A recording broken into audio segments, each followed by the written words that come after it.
بسم اللہ الرحمن الرحیم۔ جیسا کہ ہم سب جانتے ہیں کہ اس وقت نہ صرف پاکستان اور ہمارے پڑوسی ممالک بلکہ تمام دنیا ایک مہلک اور خطرناک بیماری میں بری طرح نقصان اٹھا رہی ہے۔ جب اس طرح کی بیماری کرۂ ارض پہ آتی ہے تو وہ اپنے ساتھ بہت سارے نقصانات، بہت ساری مشکلات لے کے آتی ہے۔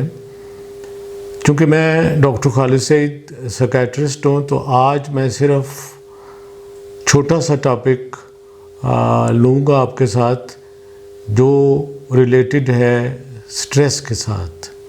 یعنی جب بھی ہم کسی مشکل صورتحال میں آتے ہیں تو ہمارے جسم کے اندر چند طرح کی تبدیلیاں ہوتی ہیں۔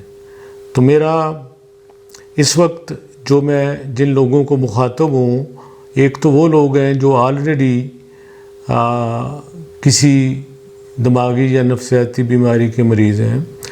تو جب بھی کوئی سٹریس آتا ہے اس میں 3 طرح کی تبدیلیاں آتی ہیں، ایک جسمانی، ایک دماغی نفسیاتی اور تیسری سوشل۔ اور یہ دنیا کی واحد ڈیزاسٹر ہے جس میں یہ تینوں بیماریاں، یہ تینوں صورتحال اکٹھی آئی ہیں۔ ورنہ کسی ایک میں ہوتا ہے کہ آپ بیمار ہو جاتے ہیں، کسی میں ہوتا ہے کہ آپ کو بخار ہو جاتا ہے، آپ پریشان ہو جاتے ہیں، لیکن اس بیماری نے ہمیں بالکل ایک کمرے میں بند کر دیا ہے۔ تو لہٰذا اس کا امپیکٹ، اس کے جو نقصانات ہیں وہ مقابلتاً زیادہ ہوں گے۔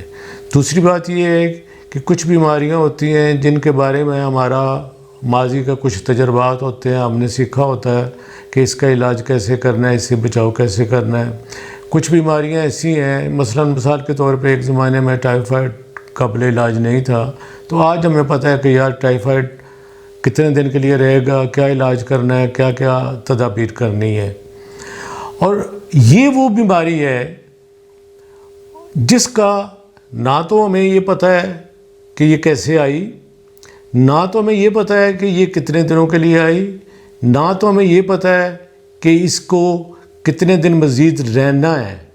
یہ کنفیوژن جو ہے یہ سب سے بڑی ہے کہ جب ہمیں کسی چیز کے بارے میں، اس کے مستقبل کے بارے میں ہم بالکل سرٹن اور کلیئر نہیں ہوتے ہیں، اس سے اتنی زیادہ سٹریس اور دباؤ بڑھتا ہے۔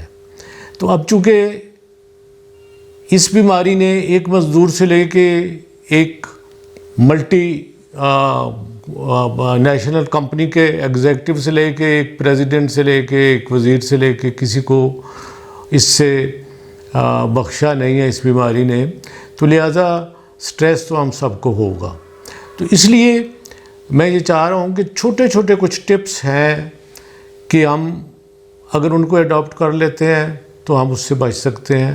پہلی بات یہ ہے کہ آپ اپنے آپ کو، جو لوگ دوائی لے رہے ہیں وہ خدا کے واسطے اپنی دوائیاں لیتے رہیں، اور اپنے آپ کو جو اب کا ایکسپوجر ہے مختلف قسم کی چیزوں سے، میڈیا پہ آگے پیچھے دائیں بائیں کوئی ادھر سے پیغام آ رہا ہے، کوئی ادھر سے آ رہا ہے، کوئی کچھ کہہ رہا ہے، کوئی کچھ کہہ رہا ہے، تو اپنے آپ کو صرف جو گورنمنٹ کے ریکگنائزڈ ہدایات ہیں ان تک محدود رکھیے۔ دوسری بات یہ ہے کہ خدا کے لیے بار بار کتنے اسکور ہو گئے ہیں، کتنے لوگ فوت ہو گئے ہیں، کتنے لوگوں کی ڈیتھ ہو گئی ہے، کتنے لوگ بچ گئے ہیں، کیا بچاؤ ہو رہا ہے، اس کو چھوڑ دیجئے۔ شوق ہے آپ کو، دن میں 2 بار 3 بار خبریں سن لیجئے موٹی موٹی اس کے بارے میں۔ اس کے علاوہ جو آپ کے پاس ٹائم ہے اس کو آپ اور پروگرام جو ٹی وی پہ ہیں ان کو دیکھیے۔ اگلا جو سب سے ضروری پوائنٹ ہے اور جو مجھ پہ بھی لاگو ہو رہا ہے کہ ہم ہمیشہ کہتے ہیں یار ہمارے پاس ٹائم نہیں ہے، ہمارے پاس وقت نہیں ہے، ہم اپنے لوگوں میں، اپنے بھائیوں میں، بہت دوستوں میں تو نہیں، فیملی میں مل کے بیٹھنا چاہتے ہیں۔ تو یہ ایک موقع ہے، اپنی فیملی کے ساتھ مل کے بیٹھیے، اپنے بچوں کے ساتھ بیٹھیے۔ بعض دفعہ ہمیں ہفتہ موقع نہیں ملتا کہ ہم فیملی کے ساتھ گپ شپ لگائیں، تو میرا خیال ہے اس کو مثبت لے کر آپ اپنے جو آپ کے قریبی جو گھر کے فرد ہیں، مثلاً میرے گھر میں میرے 2 پوتے ہیں، میں ان سے بہت پیار کرتا ہوں، تو مجھے پہلی دفعہ اتنا موقع مل رہا ہے کہ میں ان کے قریب ہوں۔